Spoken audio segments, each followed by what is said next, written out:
What's up, everyone, and thanks for hanging out at the Average Nerd live stream. It's your boys and girl, the Average Nerds. We're just a bunch of average folks talking about average, nerdy things. Your host for the day, Juan. And joining us, as always, we have our resident Zemo dancing master, Dave. Ooh. Hey. And we have two special guests with us here today. Friend of the podcast and the stream. I feel like you're a recurring guest. You're like our Tommy, our sixth Power Ranger. That's cool. I like being the Green Ranger or White Ranger. Yeah. The priestly power broker himself. Ooh. Father Raj. I don't have a funny quote or cool quote today. And also joining us today, another one. If Father Raj is Tommy, you're like Alpha 5. That face. Alpha 5. Rangers. We have, she may not be a super soldier, but she's a super wifey. Oh, nice. Nice. Of Lisa. Hello. I have nothing clever as well. But thanks everyone for joining us today. Today we'll be talking about Falcon and the Winter Soldier. Hopefully everyone here has seen it. If not, be prepared for spoilers. Spoilers all around. Yes. We did one of these a few weeks ago, almost a month ago now, where we talked about these guys. Ooh. The WandaVision. So today we'll be talking about these guys. The Falcon and the Winter Soldier. Yeah. So first and foremost, what did everyone think of the show? If you had to give it a rating between 1 and 10 Zemo fist bumps, how many Zemo fist bumps would you give it? 1 and 10? Between 1 and 10. I'd say a 7. No, you for have me. to. You have to. Oh. I'm counting. I'd say 7. It was enjoyable. It wasn't as amazing as WandaVision or anything like that. But I don't think it's fair to compare the two. They're different. Mm-hmm. I did enjoy the chemistry between the two. Yeah. And the storyline was interesting, but it didn't like have me really waiting or wanting the next episode right away, like the others. Like WandaVision, I mean. Yeah. That's me, though. That's just me. You got a very like buddy cop feel from the whole, from Sam and Bucky's relationship. Funny thing is, Falcon and Winter Soldier was actually supposed to come on after WandaVision. Or first. Oh, really? It's supposed to be the first one, yeah. Yeah. So I feel like, yeah, I did like WandaVision a lot better. But like, I wonder if that was like on purpose, where like it was supposed to build up to be even better. But I would give it 3, 4, 5, 6, 7 Zemo fist bumps as well. How about y'all, Dave? Hi, Monica. Hi, Janara. Sorry. Yeah, Dave. Let's see. Or are you Captain America? I can't tell. Oh, I guess I'm Falcon because then I have like red and Filipino gray. Falcon. The Filipino Falcon. Is there Filipino supposed to be something right there? That's Yeah. Red Wing. Oh, it's Red Wing. It's flying. Oh. So I was gonna highlight Priscilla's because I kind of felt the same way too. At first I was like, it's all right. This is okay. But then like as I went through the whole series, I started appreciating like the storylines that they were trying to build.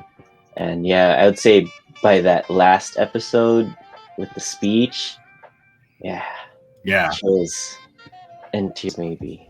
So yeah, I'll do 8. Eight. Eight Zemo fist bumps. Okay. 8. Father Raj, how about you? Yeah. I was really looking forward to it because they were really pushing the buddy cop kind of buddy adventure kind of doing. And then the first episode came out and they weren't even together at all in the first episode, right? There was no buddy in the first episode. They're I all was like, separate. oh, Yeah. Separated. I was like, oh no, is this going to be buddy? But like in a buddy film. But then they totally build off of it. And so I would say after the finale, the first time I watched it through, I would maybe give it, let's see,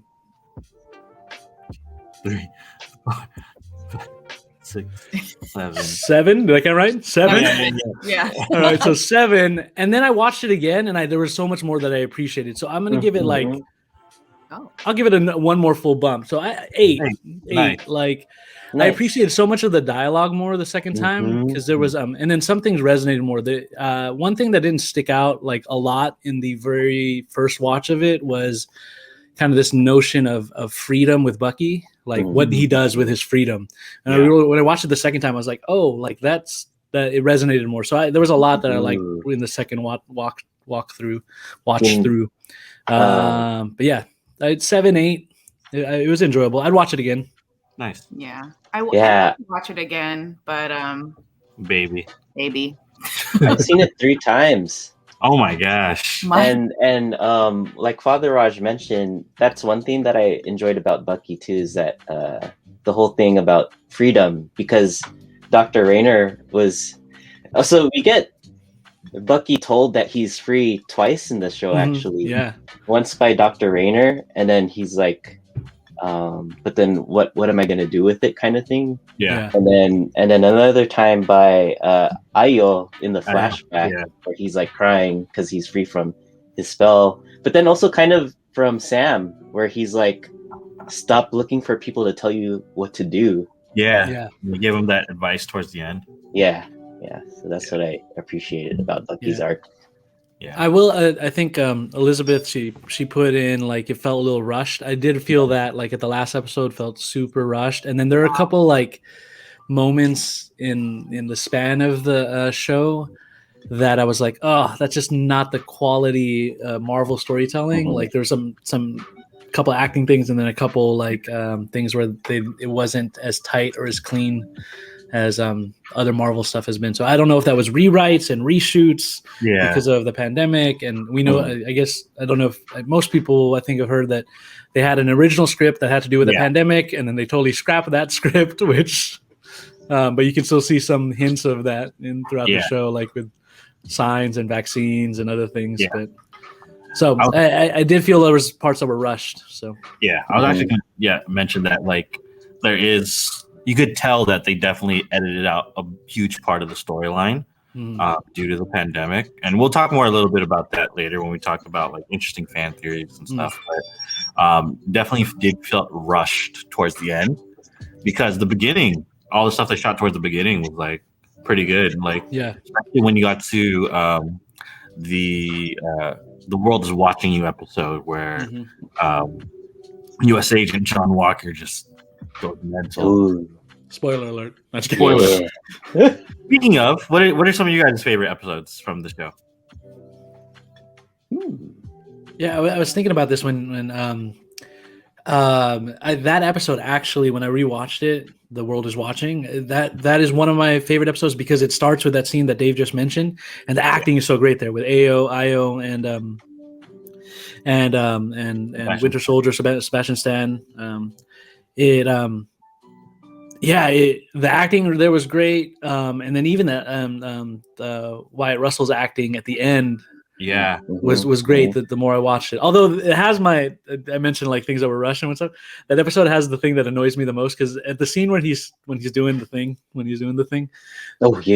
you can see like some of the extras. They're like laughing in the background, like they're not, and it totally took me out of the scene. Really? When I see that, like they're like taught. I mean, not too much, but like there's one character in particular who doesn't seem like she's. Anyway, that's just a little silly thing that I noticed, but yeah, the acting in that episode was really great. So I like that episode, and then the last episode I thought was really great. Yeah, when you see Sam as Captain America for the first time, it was just like I stood up and started clapping. Yeah. I was like, if you saw that in theaters, that would have been the moment where everyone was like, oh. Sure. I think What was your favorite- Jorge mentioned, like in our little group chat, that he did the same thing too. What was your favorite episode, Dave? Yeah, I would say that Kaz. It's the same as Father Raj, actually. Just that opening scene and just feeling for Bucky, like getting his freedom. Because he had his doubts, like especially when she was saying the code words or the words and stuff. And then also just the fight with the Dora Milaje. It's like, yeah, that's right. That episode had the best fight Yeah. scenes. Yeah. The fight with the Dora Milaje. I thought even the fight scene at the end before John Walker goes crazy, the stuff with the knife throwing, and I thought it was choreographed well. That fight scene. yes, most definitely. What else is there? Okay. Yeah, but yeah, that's mine. How about you? And just the symbolic like ending at the end where you see like Cap or John Walker with the shield, with the bloody shield. Yeah. Yes. And he's actually Wyatt Russell is a really good actor. Like in the little things that you see, like he twitches very like slightly, and that you won't notice, but like tell he actually put a lot of thought into that. The head tilts too. I thought he did some good. He has some good facial expressions too. I really liked Wyatt Russell's performance. I thought the head tilt was funny because they actually called it out with Zemo. It's like he's going to do a head tilt now. He went, yeah, and then. How about you? At least what was your favorite episode? I don't know the name of the episode, but I like the one where there was the party with in her Zemo. apartment. Oh, I think it's called Power Broker. The Power Broker, yeah. I don't know. It just was like a fun one. Or when oh goodness, what is his name? Falcon. When he had to take that shot of that snake venom thing. Yeah. I don't know. It was just hilarious. What was his name? Jumping Tiger or something? Smiling Tiger? Smiling Tiger. Tiger. It's your favorite Smiling Tiger. And even the conversation when he Love these. when he put his sister on speakerphone. Oh, yeah. What was that with the bank? And he was like, "Yeah, we're laundering so much money." That was probably the most comedic episode because that's where you got the Zemo dance. That's also the Zemo dance. Oh man. Speaking of Zemo, what'd y'all think of him? I really liked his character. I didn't think I would like him that much, but I like that he wasn't just like a villain, that they made. Yeah. Like we kind of talked about how like Falcon and Winter Soldier felt like buddy cops. Like in that buddy cop movie when they get that prisoner out of jail and they kind of use him for like intel. That's exactly what Zemo was, which like I thought felt pretty natural and pretty funny. Yeah, I thought he was great. I thought he's doing this like stretch between like insane and then creepy and then likable. It was like this weird roller coaster thing. When he puts on the mask and then just starts to take out the hitmen so brutally, it's just a short moment, but it's just like, dang, I forgot for a second because he was so funny or doing so many funny things. I forgot how vicious he is, and then he does it. And then in the other scenes when he's just like in the background and he's just letting them fight, and then he disappears. No, I thought his performance was great. Daniel Bruhl, is it? Bruhl. Yeah. I gotta say, like, his character reminds me of what Jorge mentioned he likes about villains and how people write villains. Is there's a sort of like, I guess, sophistication or elegance that he brought to being a villain. Like even just like some of the things that he pointed out, I wrote down some of his lines of like American super soldiers, people tend to put these superheroes on pedestals, or a desire to become superhuman is kind of a supremacist ideal a bit. And then even like when Sam was complaining about his whole outfit as Smiling Tiger, he's like, how he was like saying, "I look like a pimp," blah blah blah, and then he's like, only an American would see a fashion-forward black man as a pimp and stuff. And and then even the way he calculated or got his butler to pull off that thing at the end Yeah. Oh, while yeah. he was at the raft already. Yeah. Pretty cool. He had some brilliant lines. The line about like when he spoke in he was speaking in Sokovian and telling the butler like if it doesn't pass the smell test, give it to them. Like Yeah. or give him the food. And then the other line that really stuck out with me was when they're walking somewhere and he goes, yeah, you know, I visited the memorial of where, you know, my family was gone. Did you guys visit it? And You like guys- or whatever. Yeah. Yeah. And it was just like it was just this reminder that how much he's in pain and how the Avengers are the reason he's in pain. And it was just really well written. I thought that part. Quick side note: one of the super soldiers or the Flag Smashers, Lisa kind of knows by like what's that 7 degrees of separation? 6 degrees. Yeah. Well, a friend. He is a friend's husband. So That's like 2 degrees of separation. Yeah. Someone she went to high school with Yeah. is married to him, the Asian guy with the long hair with the And the Australian Australian accent. Des. What was his name on the show? I don't know. But every time we saw him, we're Dovich. like, No, I don't know. There's only one name I remember. Dovich. Dovich? I don't think it was him. No, it was Asian guy with Australian accent. oh, that, That guy guy was was cute. He's married. married to my He's friend. married. He's married. It's Was he? funny because- But that wasn't the one that was like that admired Captain America, right? No. No. That's the one who died. Yeah. Was he? Was he the one that didn't wear his seatbelt when the bomb exploded? Yeah. Yeah. Yeah, Okay, yeah, that one. yeah. Yeah. Okay. Yeah. Congrats to your friend. Yes, indeed. What were you saying? They're like, No, it's funny because the very first episode, you see him, but he wears a mask the entire time. Hmm. And that night on like Instagram stories, they were like reposting stories from their other friends, and they were like, I know Dez's jawline anywhere. Like, That's him. This is Dez. I know it. That's funny. Speaking of Des and the Flag Smashers, what are your thoughts on Carly Morgenthau and just the Flag Smashers in general? Do you think that they're heroes, villains, anti-heroes? They kind of were a little bit on both sides, kind of walked the line a little. Can you explain like their point of view quickly? So basically what happens is after the snap, basically half of the entire world comes back. And then there's this group called the GRC? GRC. Global Repatriation Repatriation Council.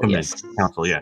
They basically want to take the other half of the folks and basically kind of move them out of the country, kind of do like what ICE is doing right now into the country and what previous or I guess current still governments were doing, where they weren't allowing like kids to come here and they were putting them in cages, things like that.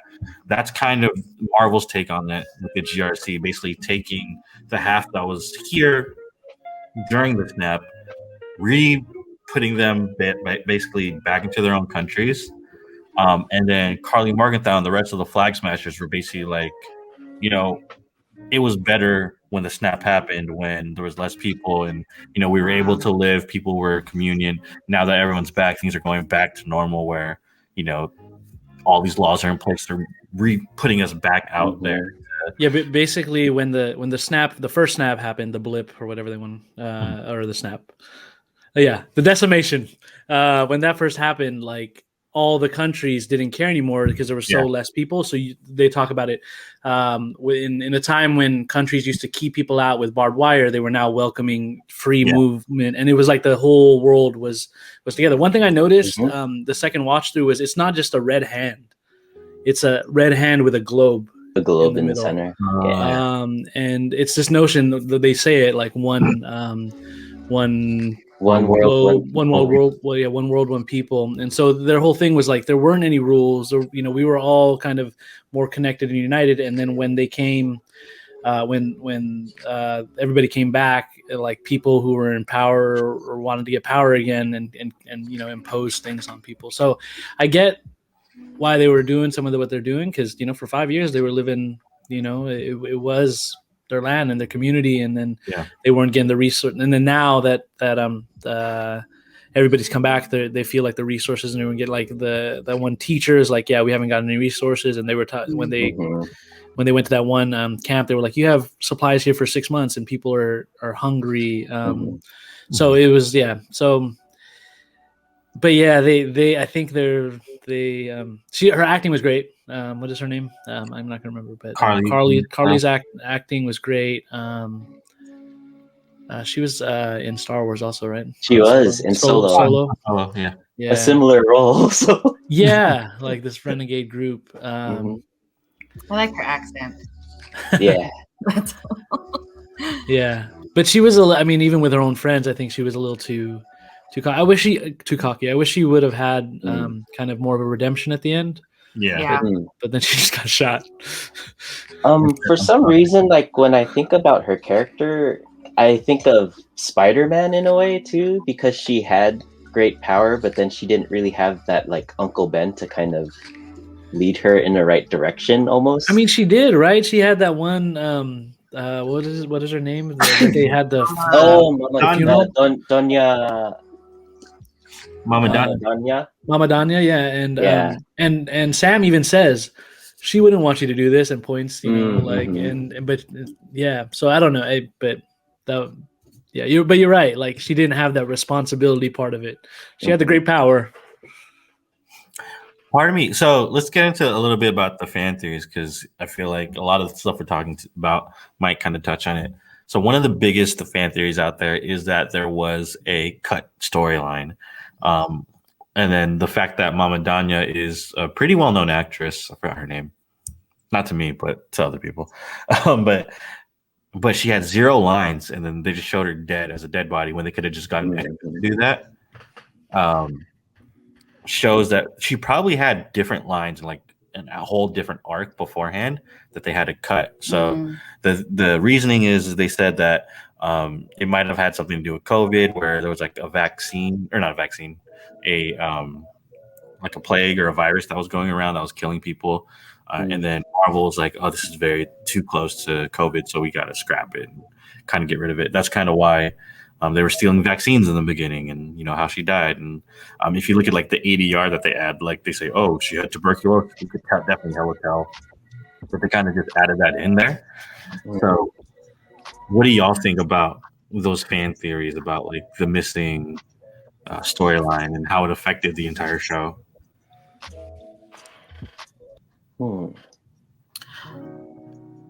I'll go quickly because I don't know any of the fan theories.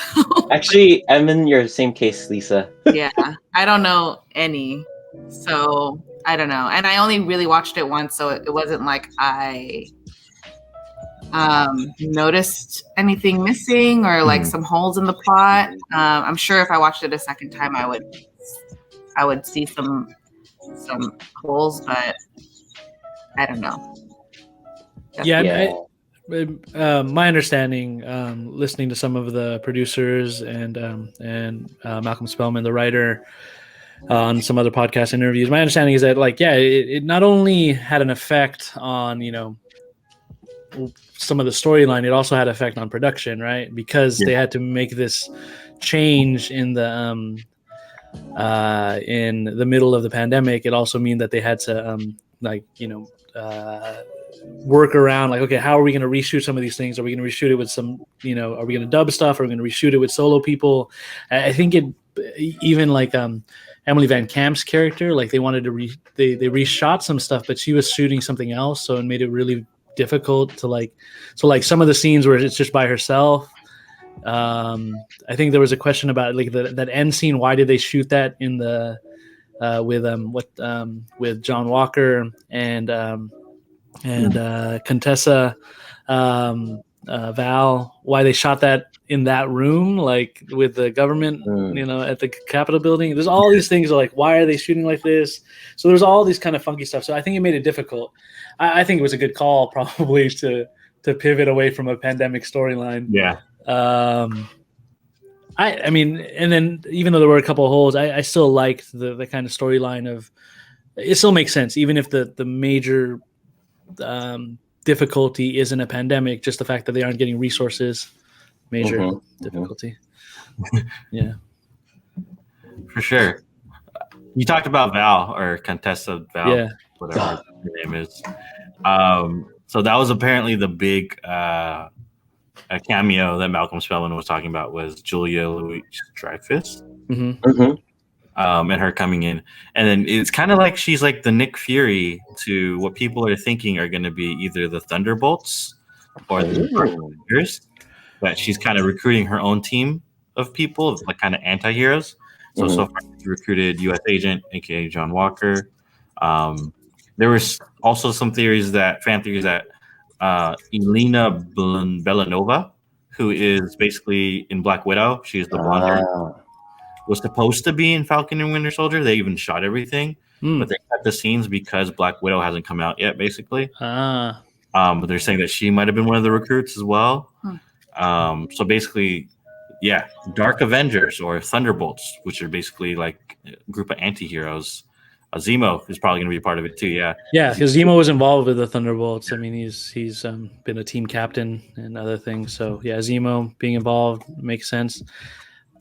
I think one of the things that stuck out to me when they revealed her, like everybody was like, "Oh, she's Madam Hydra," but like she's only Madam Hydra for a very short portion in the comics, not that long. And I wonder because they also don't give her they give her purple hair at the end of in the finale. She doesn't have like green hair or anything.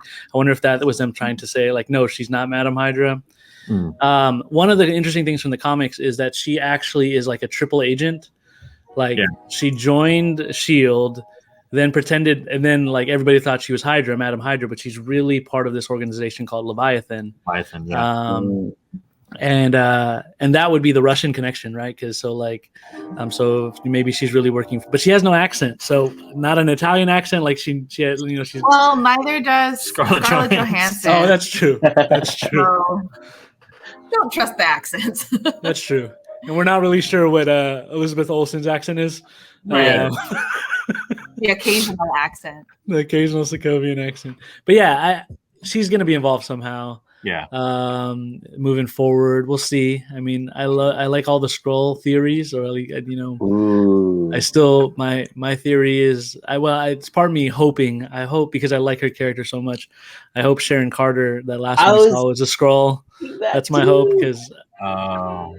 I don't like Jimmy in here. he's all about the Skrull theories. I don't like her as the power broker. I just can't imagine.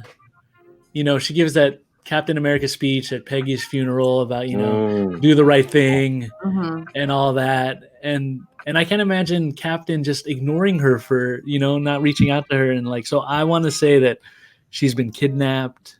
Actually, going back to Val in the comics, the way that Nick Fury knows that the Skrulls are invading is he kills Val, who turns out to be a Skrull. Yeah. So anyway, I hope, I hope Sharon is a Skrull because I don't like her as a villain in that way. I want her to be like a triple agent also or something. Yeah. Hey, Gary. So yeah, that's the big twist at the end. Is that the power broker is Sharon Carter, aka Agent 13. In the comics, she kind of has something similar where she's the one who kills Captain America, but it's not because on her own free will, but it's because she was like mind controlled by Hydra, right? Yeah. So that may be something where if she's not a Skrull, maybe she's being like tampered with or has like some kind of Hydra mind control. Another thing I think might be is, she found the super soldier serum for Carly. We find out towards the end. Who's to say she never took it herself? That's true. Super soldier serum has made some people go kind of crazy, like John Walker, Carly, in a sense. Maybe if she took the serum when she was a bad place in her mind, where she was abandoned by everyone, she kind of was left by the U.S. government. Maybe that just brought out that even worse part in her. Yeah, there's some like plot holes in her being the power broker too, maybe not plot holes, but things that they haven't explained yet, or like I'm still confused by, like why is she helping so much, and then she kills Selby, and then she kills the hit. If she's the power broker, they made it seem like she called the hit on them, and then just kills the hitman, and I get it, okay, like she's trying to gain their trust. I can see that, but then other things like she doesn't need to lead them to Nagel, but she does. I don't know how that helps I don't know how that helps the power broker leading Captain and Falcon to the scientist. I mean, you see her shock when Zemo kills Zemo kills. Nagel. Like, I think she says, "What have you done? What have you done?" Sorry. But, I think the reason why she hired what's his name, Bartok. Bartok, yeah. Yeah. Or Batroc? Batroc, the Leaper. The reason why she hires him, from my own point of view, is that she hired him knowing that Bucky and Sam would take him down, but sort of as a way to like be on their side and kind of get that immunity she's been looking for to get back into the U.S. I like Elizabeth's suggestion. This is setting up a Revenge universe crossover. Do you guys watch the TV show Revenge? No. So Emily Van Camp is in Revenge. So we're going to see her, she's a Skrull, and then the Skrull is going to show up in Revenge. And wasn't she also like on One Tree Hill? Is that going to be another crossover? One Tree Hill's over. Let it go. Yeah. Yoko, yeah, Sharon is a Skrull theory. I'm all over that too. That's what but I don't know. I feel like it's too obvious though. Obvious, like how they made her out to be the power broker all season. Yeah, that was pretty obvious. I don't know, man. After the first episode we saw, I was like, I have a theory that she's the power broker. When I said that to Mr. Brother, he went, "Oh." All right. Another big plot point was Isaiah Bradley. In the comics, they kind of switch it up a little bit in the MCU because in the comics, he was actually Captain America before Steve Rogers. So he was the original Captain America. But they hid it because he was black. So they didn't want the first Captain America to be a black man. But the fact... Yeah, the timelines are weird because in one issue, they're at the same time. They're both World War II. Yeah. And that was in the Truth run, Red, White, and Black, I think. Red, Black, yeah. Yeah. But then clearly in the MCU, they're not because he's Korean War in the MCU, I think, right? Isaiah Bradley. Yeah. So in the MCU, he comes after Steve Rogers. But just the fact that they're kind of hiding the black Captain America or that they're hiding Black Super Soldier and kind of what the torture that they put him through. So that torture part, that was never in the comics. In the comics, he kind of just grew old and lived his life. But like the fact that they added that portion of it that he was in jail for 30 years, that they experimented on him and things like that. Like I think in the comics he does go to jail. They imprison him for like 30 years but not because they're trying to. Well, the reason that they imprison him in the comics is because the reason they give is that he stole Captain America's suit. And so in Red, White, and Black, what happens is he, similar to the story that we have in Captain America First Avenger, where Captain America had, against orders, goes and tries to like break out folks. Similarly, he's on a mission now by himself because all the other Black super soldiers, he wasn't the only one, also there were other Black super soldiers that were created, they've all died. He's the last one left, and so he feels like he's going to do the mission, but he decides himself to steal the uniform, and that's the reason that they imprison him, not because he's done anything wrong, but because he stole Captain America's uniform. And actually in Red, White, and Black, Captain America is trying to find him because he wants to thank him. And so Steve Rogers wants to thank him. And then Steve Rogers, in kind of a similar thing that what Sam does at the end, but he's already grown old, he's weak, and his life has been kind of wasted and lost. Captain America has found the original costume that he wore into battle, the one that he stole, and he gives it to him, as you're fit to be Captain America. Like, so it's from Steve Rogers saying, you're fit to be Captain America also. So they do imprison him, they do torture him, and they tortured all the other super soldiers also, like in Red, White, and Black. So good thing we had you on the podcast. Because I would not have known that. The only thing I knew was from Young Avengers. Was when they I think there's some of the storylines that don't kind of mix, line up. He's also in Young Avengers when they introduced Eli, who is the Patriot. That's right. Well, he basically you. But just the fact that there's how Marvel decided to kind of head on deal with like the issue of race and Black Captain America, and like even when Sam becomes Black Captain America, where he like one of the lines that kind of like stuck to me was when Isaiah was like, America would never allow a black man to be Captain America, and no black man would ever. Yeah, no self-respecting self-respecting black Black man man would want to be. Yeah. Yeah. What did y'all think about just that kind of aspect of it all? I really like that Sam went against it. Went against what Isaiah was saying. He chose to break the standard. You know, and that shows a lot of character for Sam.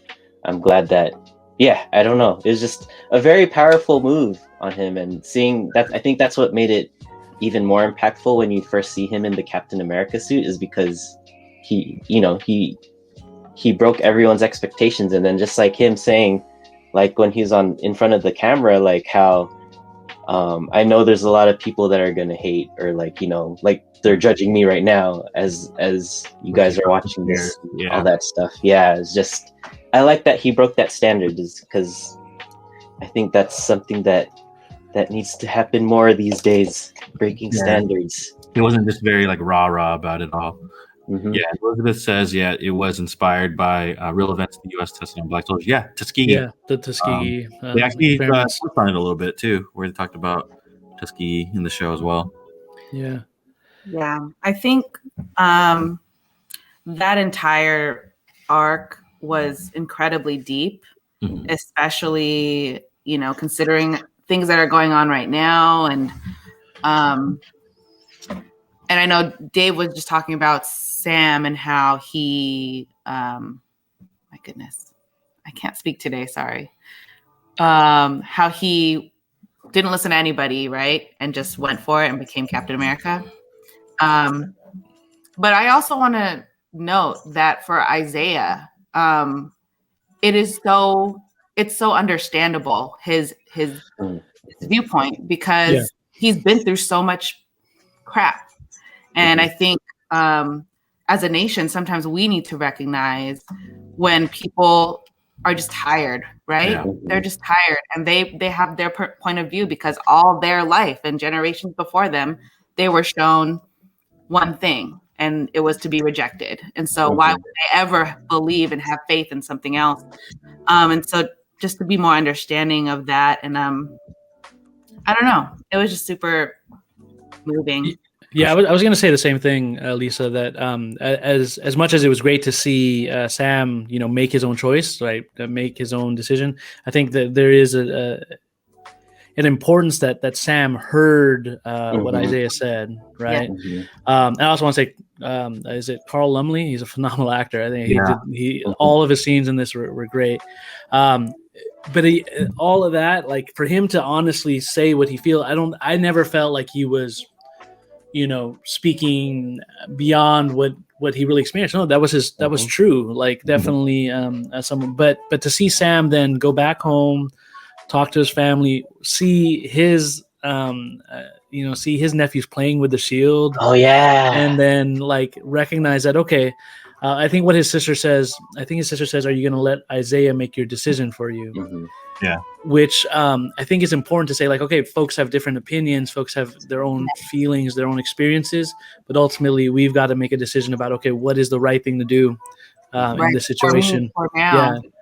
Yeah. And I'm glad. I know some people weren't exactly happy with somehow some of that went down. They're like, oh, it just seemed like he was disregarding Isaiah's advice. But I think the way they showed it made it seem like he really did listen. Yeah. Yes. But then he made his own choice. And then to see like Eli kind of watching how that all goes down. Yeah. And then also like how enamored he is at the statue of his grandfather, right at the end, to see like, okay, maybe we can move forward with this, and maybe we can have heroes that look like us. And I think that's the way to do it. It's to listen to those who have gone before you, right? To listen to them and to reflect on it, make your own choice. And if it's different, still honor them for the insight that they gave you, because they still guided your choice. Wherever you are now, it's because of them. If that makes sense. Yeah, it's like that quote says, "Know your history, but don't repeat your past," sort of thing. So, like, take the advice from those folks, know what happened, and kind of take from it what you will, and kind of move forward with it. But respect, but honor. Also honor what came before you. Yeah. Not just let's move on. Yeah. So let's move on. I'm just kidding. But yeah, you talked about Eli. He's going to be in the Young Avengers most likely. Patriot in Young Avengers. We saw Tommy and Billy in WandaVision. We're going to see Haley Steinfeld as Kate Bishop as Hawkeye in Hawkeye. We're going to see Ironheart. We're going to see in Ant-Man. What's her name? The daughter. Starts with a C. Cassie Lang. Cassie Lang. Yeah. Cassie Lang. So, and then Priscilla says here that it's great to see a person of color finally take on the superhero position where America's in the name. America Chavez. She is a Latin American woman who's going to be in Doctor Strange and the Multiverse of Madness, but she's also a Young Avenger. So there's Young Avengers everywhere. I feel like the movie's happening. It has to happen, right? Miss Marvel, right? Isn't there a show? Marvel, it's coming out with the Disney Plus show. So, like, is Torres part of that? No, he's too old. No, he's gonna be. He's the young adult Avengers. Yeah. So is Young Avengers like the Teen Titans of the Avengers? Kind of, but they weren't sidekicks. They were just younger Avengers. Yeah. Okay. But yeah, we're gonna. I'm learning. I feel like we're gonna see something for sure. Champions and Young Champions, yeah. We got the X-Men back, so you can maybe get a young Cyclops and Champions. And Miles Morales. West Coast Avengers. We can all these other teams. Oh wait, there's actual West Coast Avengers. There is. Kate Bishop. Cool. So let's move on to the next character I have on my list. John Walker, U.S. agent. Fake Captain America. Hashtag not my cap. Not my cap. What do y'all think about we talked about a little bit about Wyatt Russell's kind of portrayal of him, but what do you think about his just overall character arc? I personally feel like he had the most complete character arc out of everyone on the show. Where I thought his conversion at the end was a little rushed. I thought it came out of nowhere. Yeah, I can see that. Actually, I was telling some folks the other day that I really, really, I wish they would have just made him go super heel, super villain. I don't know. I guess I don't know. Or he had that moment of like mini redemption with the van and all that stuff, and he's getting head nods from Falcon and all that. And then in that final scene, if we saw him like kill that, the person who took away, like if there was blood pouring out of this is super gory, but if there was blood pouring out of that door that he changed his costume on, I would have been like, okay, yes, he's a villain. I'm happy with it. I would much rather have seen him just be evil, because like I don't know, he killed the dude with a shield. He's not evil in the comics though. He's just annoying in the comics. He's a jerk. This is how I felt about him in the beginning. I felt like that too, Lisa. Yeah. I felt like, it starts off, he was introduced, I think his wife and his best friend were like, oh, he's so nervous. Like, he wants to do right by the Captain America name. Mm-hmm. But, I mean, he was just not, you can't live up to Captain America. You know what I mean? Yeah. And he went about it the wrong way. I think he thought being Captain America made him powerful. And so he was entitled to certain things. Mm-hmm. Whereas Steve Rogers served America, Mm-hmm. Mm-hmm. So I did kind of feel bad for him in the beginning. And then he was like, and then his best friend dies. It's like, oh, come on. Like, I just feel bad for the guy. Yeah. But also, I also hated him. Good. Yeah. Yeah. I like when they first introduce his character, they zoom in on like the unzipping of the costume, and it kind of looks like a body bag. I Yeah. thought the exact same thing on my second watch. Yes. Yeah, the cinematography on that is just wow. But yeah, I felt the same as Lisa. Felt really bad, especially during his trial when he was like, "You guys made me," like Yeah, that's true. Yeah. like. So he's just kind of doing, what he was like ordered to do, and yeah, I could definitely see the whole entitlement thing of the way that he'd like talk, especially like when he'd like talk to Sam and Bucky, like and also bringing up the whole like only if I had Cap's wingman with me, it'd make it more believable kind of thing, and but poor guy. Yeah, I mean, in the second watch through, I think they do some really good stuff with the cinematography to highlight moments when he's feeling uncomfortable. So, like, quite a few people were talking about the PTSD, and so there's the scene where he's like impatiently waiting for Sam to finish his conversation with Carly. They do some really cool things with the camera angles and with the shaky camera to make him seem unstable. And so I appreciate, the question of like, why would they put somebody in that position who clearly suffered, the loss of a lot of people and has some shell shock and PTSD, as Priscilla's saying. And other folks were saying like he's just been in an unwinnable situation or a difficult situation. I guess what just bothered me at the end was like at the end of it all, at that last scene, he just seemed too giddy for me. He was he was like happy for having the costume, and I get it. He's like maybe relieved that he's actually gonna be able to do something, even if it is, what does Contessa say? It's gonna get weird. I get the giddiness of having a new purpose. I see what Yoko's saying. Yeah, it makes sense. I don't know. I wanted him to be more villainous. Just stay that way, but I get it.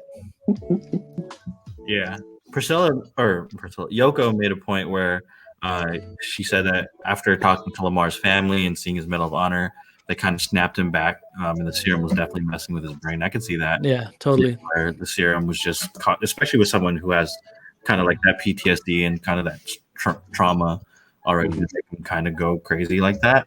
But like, I think the overall theme with U.S. Agent or John Walker, at least in the comics and what they're trying to portray it in the MCU, is that he's still overall on the good side of good.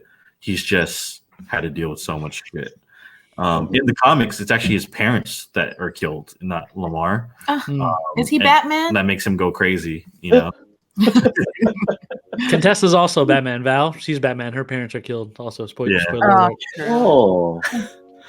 She and then she becomes a spy, and all that stuff.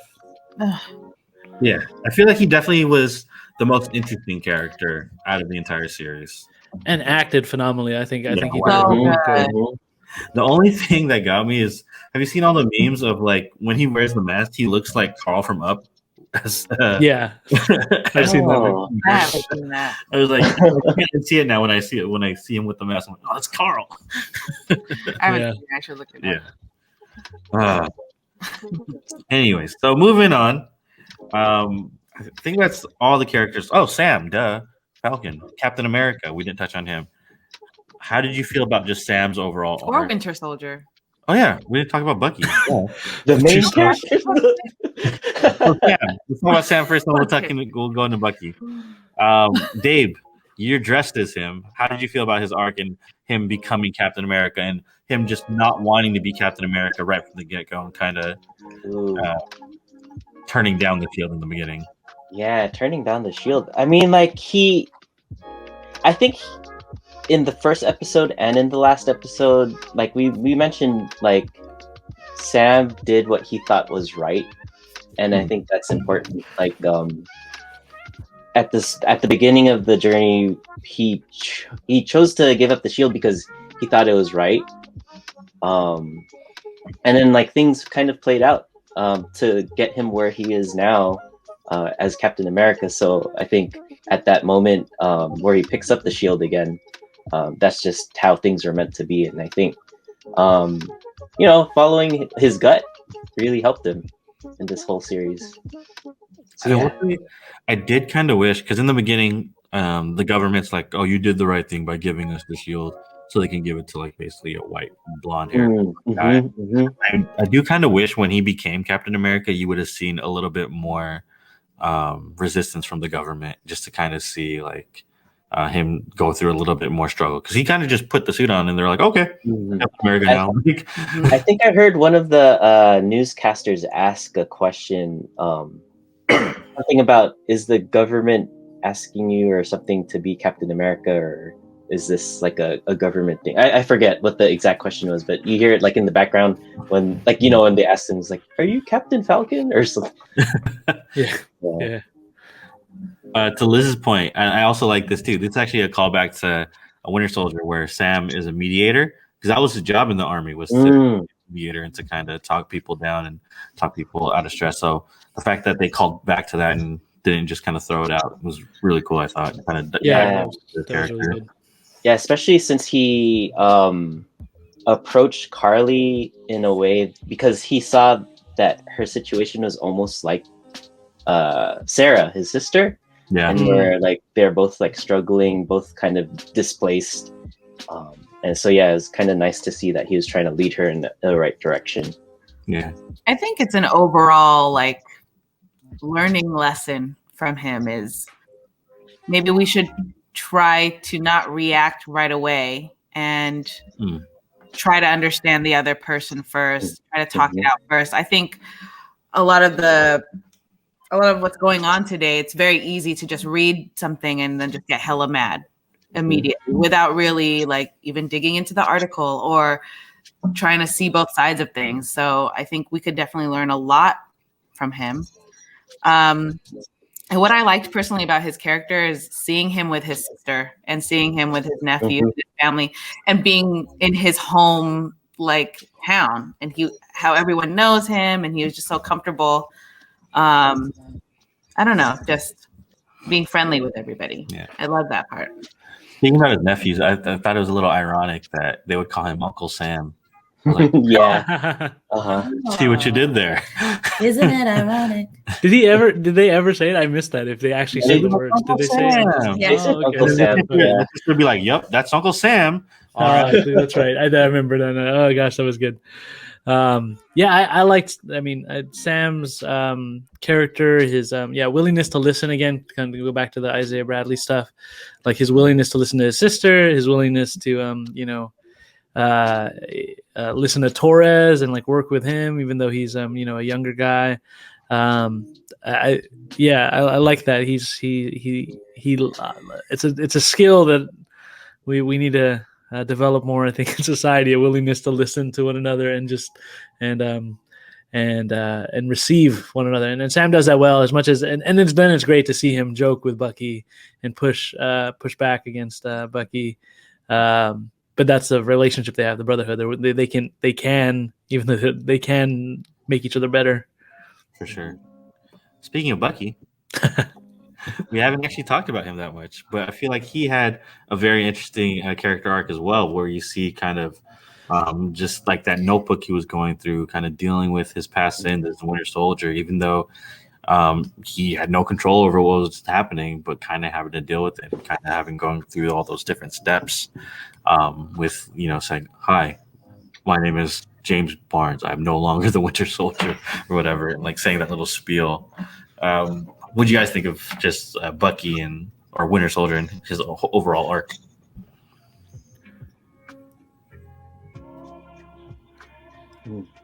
Yeah, I was listening to some of the producers talk about like what they saw in Bucky, as far as like without Captain America, he no longer he doesn't feel anchored, like he's unmoored. They described it, and to see then like, so it goes back to something Dave and I were talking about earlier, that he's free in a certain sense more than he's ever been in his life, right? Because he was a soldier, and he was following orders, and then he was mind controlled, and then like right now it's the first time he can ever use his freedom. And then that moment when Sam tells him, okay, well, basically, what are you going to do with your freedom? Are you basically just going to do it so that you can feel better, or are you going to do it do some good with your freedom, pretty much. I really appreciated that. I think one of the lines that doesn't that I think some folks may have had a problem with, or maybe it didn't resonate as well with them, but it really resonated with me, was like when he says, if he was wrong about you, then he was wrong about me, right? When he's talking about Captain America, and it's just this full emotion of like all of his like everything that his identity is tied back to, his friendship with Steve, and he doesn't see any other way. But now he's beginning to see it. He's built relationships with the folks in Wakanda. He's built relationships now, a relationship now with Sam, and the dad of the guy he murdered, right? And that weird awkward date, right? So that he went on with the bartender. With the bartender. But to see him now like being really human for the first time ever again, like it was always war, it was always battle, or it was always he was mind controlled, and now he has a freedom. To see him step into what he can do with that freedom is, I think, a beautiful thing, and I look forward to seeing kind of what he does moving forward. Yeah. One of my favorite lines was when Sam was talking to him. He was like, "You're not atoning, you're avenging," which is like, oh wait, the Avengers are supposed to be a good thing, but what he's doing isn't necessarily good for like mental health and for everything he's doing. Let's see here. Priscilla actually has a question for us. Do you think Marvel keeps touching on mental health issues because of what's been going on with the pandemic? People have been struggling with quarantine and losing loved ones to COVID. Maybe they wanted some relatable characters. I'm going to say no, just because of timing. A lot of this was written pre-pandemic, and a lot of it was actually shot before the pandemic.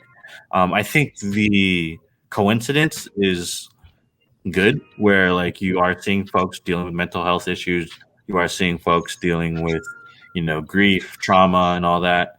But I don't think in particular it was because of the pandemic that they were releasing these characters. I think it was just because mental health, even before the pandemic, was getting a lot more recognition and a lot more spotlight. So I think they just wanted to kind of show that off. What do y'all think? I agree. I mean, I think the timing was fortunate. Yeah. But I do think, Bucky's character has been around for a while, and he has always had this kind of,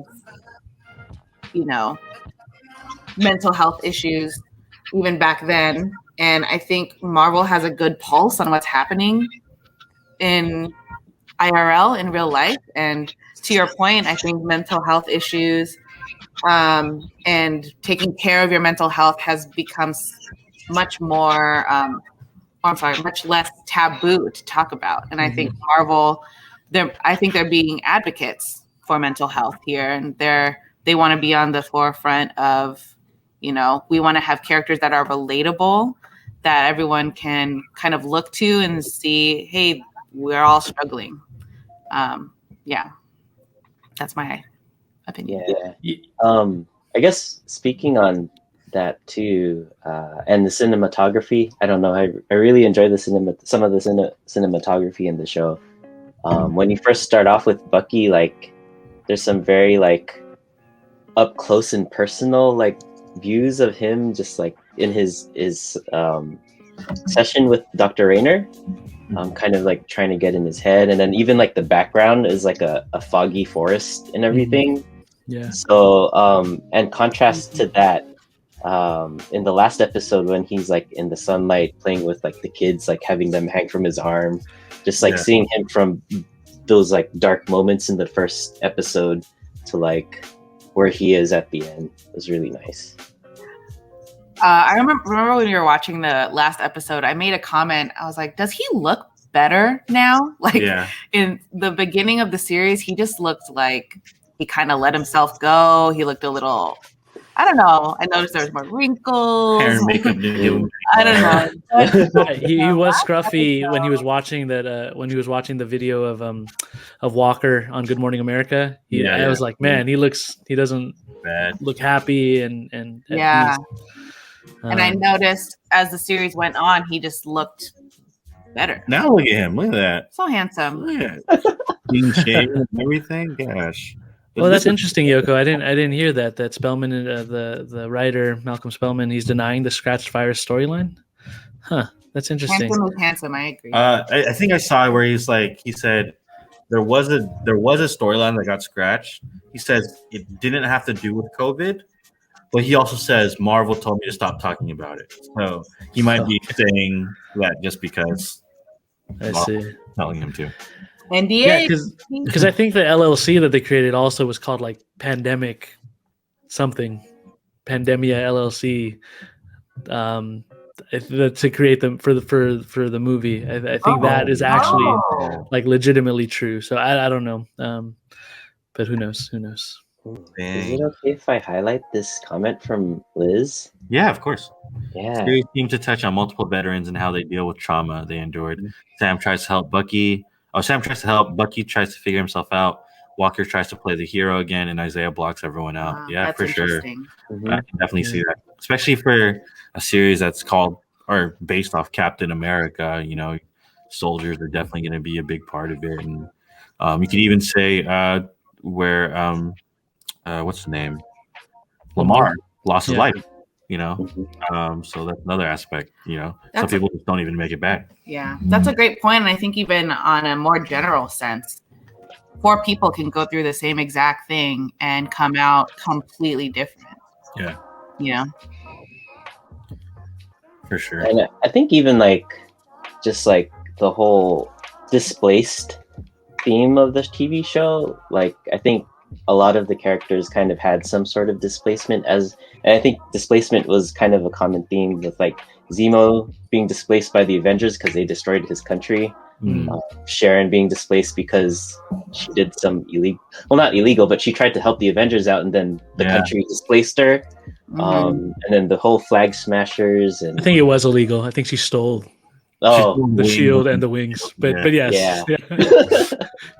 But yeah, just the whole theme of displacement and like even like seeing the people, like I feel like there's a lot of homeless folks that they had in the background too, just random tents here and there that kind of show like Lucky displaced for sure. I guess moving forward though, what are some of the things that you're looking for moving forward, not just with these characters, but with like the MCU?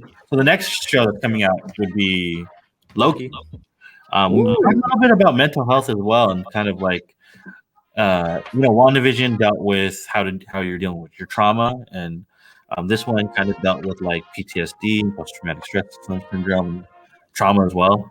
Do you think Loki will deal with a little bit of like split personalities, maybe? Because there's rumors there's going to be kid Loki, female Loki, maybe more mental health issues. Yeah, I don't know. It's also got Owen Wilson, so we'll see how that goes. Yeah. Oh, really? Yeah. That'll be the team of Loki will be Loki. Yes. Yeah. I really don't know what to expect, actually. Yeah. I mean. Oh, I like that Jimmy brings this up. Old Man Cap. That's another rumor, is that Chris Evans is coming back for a Captain America project, but they don't say what it is. If it's a movie or a TV show, if it's just be a cameo. But he's in talks apparently. Yeah, because then it's weird that they just mentioned. I think they mentioned it twice in the TV show, like in the beginning and at the end. Yeah. Well, and then if you couple that with WandaVision talking about, like Nick Fury's up there, right? Or like, he could be Old Man Cap, could be in space. Yeah, they are very careful not to say dead, that he died, that he's just gone. Yeah. My first thing when you asked the question, like, what are we excited about for these characters? My first thought was, do you think Bucky and Sam's sister would start dating? They're like flirting and stuff. That would be so cute. That was my first. Sam's like, don't talk to my sister. Don't stop flirting with my sister. Maybe in season 2. I mean, I would want to see that too, actually. Is there going to be? I don't think there's going to be a season 2 because there's going to be a Captain America 4 that's coming out with Sam Wilson as Captain America. See, I mean, he was like, "Hey, I'm Bucky." Hey. Team Sushi Waitress. Yeah, she was cool too. Oh, Team Or- Sushi Waitress. Or wait, that's the bartender too, Bartender, right? yeah. Bartender, Mhm, Sushi Waitress, yeah. But I don't know. We'll see. So you think they're gonna continue the Sharon as the power broker theme in the movie? She's gonna be in Secret Invasion because it's gonna be all about Skrulls. Skrull. She's Yeah. a Skrull. There's Secret Invasion, and there's also Armor Wars that's coming out. Oh yeah. Armor Ooh. Wars is going to be Armor- Don Cheadle as Yeah, one. there's lots of rumors that she'll be in Armor Wars because of the whole thing with like, oh, now she has all these resources to military grade weapons, and that might be part of it. Team Aya. Oh yeah, Next we have Io, Sarah, and the waitress. Team Bucky needs more self-love first. So true. Don't we all? Oh, I totally forgot to do the GTK of the day. I know. I was wondering. Oh yeah, huh? So we're getting towards the end of this. Should we just do the GTK now or get into Yeah. it? And then we'll start over. Yeah. And then the chat, you The guys big could thing. also share your answers too. Yeah. So Decent answers. usually we start off with the GTK of the day. I totally forgot to do it, but this is our GTK of the day, our getting to know you question, since we're talking about Falcon and the Winter Soldier. GTK of the day is, if you can be a bird, what kind of bird would you be and why? And what is your favorite thing to do in the winter? Dave, you're dressed as Falcon. Let's have you start. Are dodo birds real? Sure. I think they're dead. Okay. They're extinct. have to but, be Extinct, right? Yeah, whatever they're bird you extinct, want. I'd be a dodo bird because I like Oh, sorry. goofy things, I guess. And what do I like to do in the winter? I like to take naps in my blanket. He's hibernating Nice. over here. Yeah. How about you, Father Ash? At first I was like, oh, penguin. I like to be a penguin. But then they don't fly. And I think that's the one nice thing about it. So I think I settled in on hummingbird because they can, fly backwards and they're usually beloved by people. And so She hates hummingbirds, but she hate also hates hummingbirds. butterflies. But that's just me. man, you hate hummingbirds. Yeah. And then people always have like hummingbird feeders, so like I never have to go hungry. I don't even have to find a real plant. I could just go people's houses. Sorry, So- Yoko. And then Christmas It's or from winter, I really like hanging around like the fireplace or the campfire and like hanging out with people, jamming or singing songs or playing board games. Yeah, that's what I like to do in the Dang, Yoko's all upset. I know. I'm sorry. I told you, never tell anyone that you For don't. context, I'm scared of butterflies. Yeah, And she also so- she doesn't like butterflies. Hummingbirds remind me of their wings just move so fast it freaks me out. It freaks me out. Like faster than that. Anyways, my answer is who hurt you, Lee? Butterflies. The Marine World Butterfly exhibit. That's who hurt me. Marine World Africa USA. Yes. Or What- Six what Flags is- Discovery Kingdom. You'd be a bird. I was originally gonna say I wanted to be Tweety Bird. But does it have to be like an actual bird? Sure, you could be Tweety. I just think it would be fun to mess with Sylvester. Sylvester like all day. But have you seen how fast Tweety Bird's wings move when he's trying to fly? But if I'm the It won't bird, scare you. It won't scare you because you're doing it. yeah. Well, but also I thought I think it would be cool to be a flamingo because they're cute. I And, just listened to a podcast about flamingos and how like savage they are. Like they're and the they're most savage. like they can survive like the highest heat and acid in the water. It's Acid. flamingos are a crazy animal. Anyway, Really? What podcast is this? I can't remember it. Every Little Thing maybe ELT, Thank but It's a lot, Marine World. Yes. And Well, winter. and then your flamingos are always in the water, and I love the water.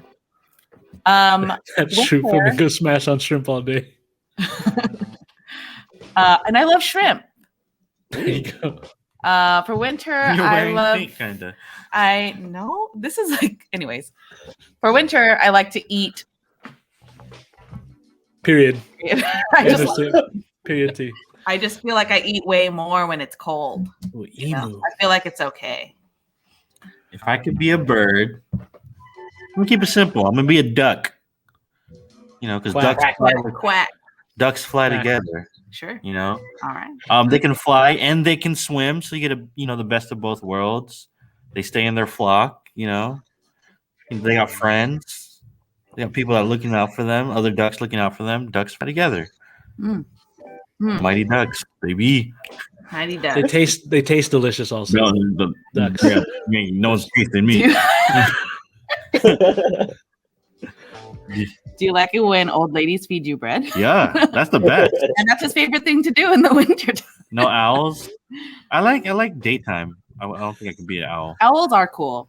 Yeah. Animorphs. Kaz mentioned the Animorphs. Oh my gosh, I used to read those all the time. We're picking the GTK is what bird you would be and why, and what you like to do in the winter. And then what I like to do in the winter is, this is weird because then she hates this, but I actually like going shopping in the winter, like holiday shopping. Dang, really? It's the worst time to shop. I like the decorations, the Christmas theme, the holiday music, and just like getting gifts for like other people, and like trying to think like, oh, what would this person like, or what would that person like? You could do that in the summer. No, I don't buy gifts. I'm just in the a summer. negative person. I think it's just because it's so crowded. But no, I like the decorations. Yeah, For I like sure. going to the mall in the summer or in the winter. Okay. You can do that on the internet. Yes. Like literally Google And play your own music. Christmas decorations. It's not the same. There's no mall Santas. There's no one that's close to you. Let's see. Let's see what the chat says. I saw someone say that they I were chose emo. being an emu. Yeah, so No. I think that's what Liz mentioned Yeah, too, is okay. the emo thing. Hot Emu? cocoa. Ooh. Hot cocoa, yes. Although I'm a warm cocoa guy. Warm. Cool down. Yeah, I let it cool. I actually like frozen room temp hot cocoa. I like frozen hot chocolate. Ooh, And frozen. then So would it be frozen chocolate? No, it's not the same. Emus are hella cute. I like to go to the mall at Christmas time once. let's see. Yeah, I think that was Liz's answer. Nice. Yeah, well, this feels weird because we just did the GTK. Now I want to go. So I'm Falcon and Winter Soldier. A hawk. Okay. Ooh.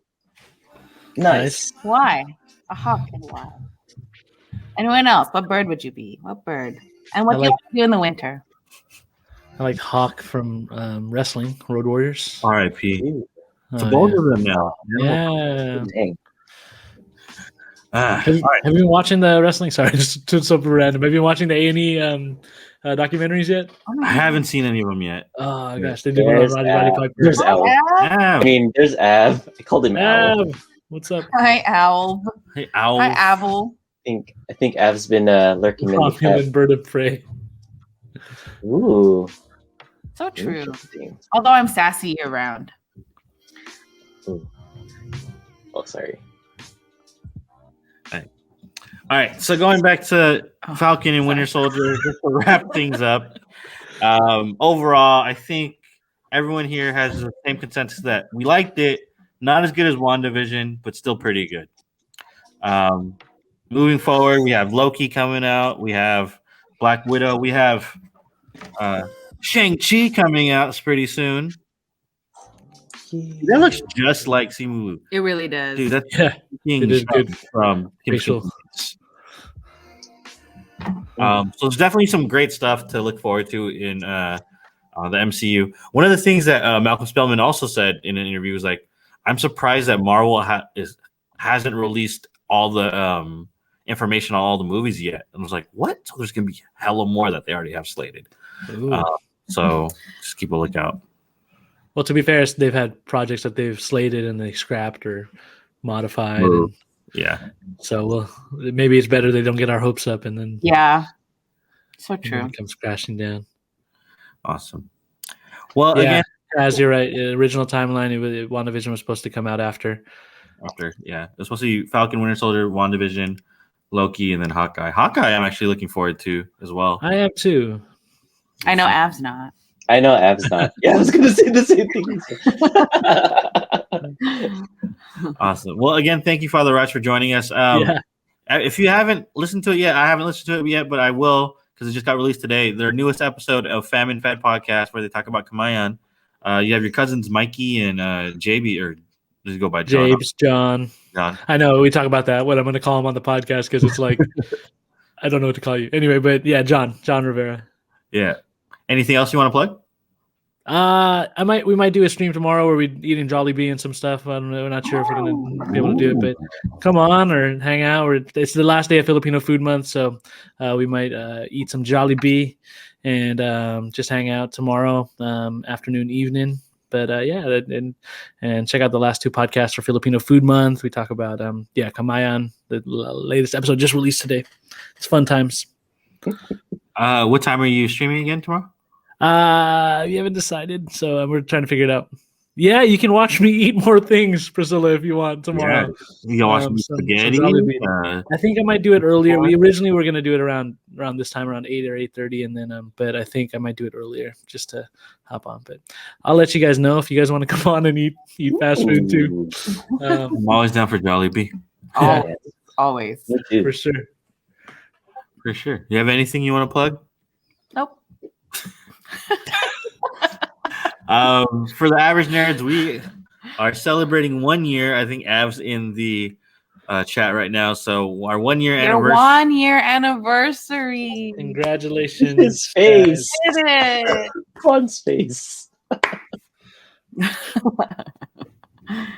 Anyways, we were celebrating our 1 year anniversary of the podcast. So we will be doing a stream. That's kind of funny. We're doing a stream for our anniversary of the podcast. But anyway, we're going to be doing a stream on Saturday. It's going to be around 7:30 p.m. We'll be streaming live from Av's house, Avelino's house. So keep a lookout for that. There'll be some dope giveaways, some fun stuff. We'll be answering your questions that you gave us on Instagram. So if anyone has any questions they want us to answer on the live stream, feel free to DM us on IG or on Twitter, and we'll definitely answer it on Saturday. No, we won't be at Beehive just because of a space issue. If it was just the guys, we probably would fit, but we want to bring our significant others as well. Oh, so it's our fault. I'm just kidding. Oh, come on. No, it was crowded the last time we were at well, we made it work.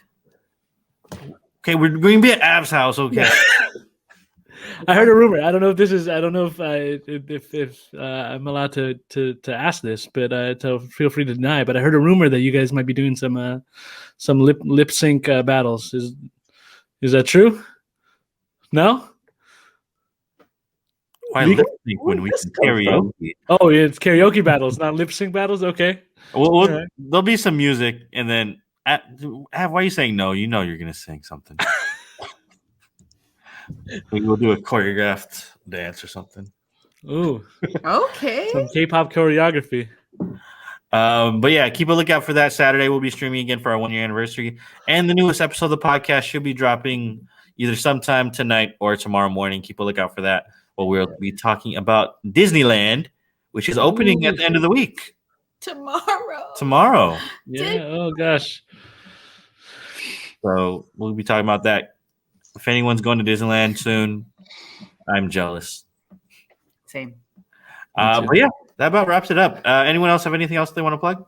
Yes. I don't have full details, but definitely check out Twitter because if you guys follow Jace the Collector, I'm going to do a shout out for him real quick.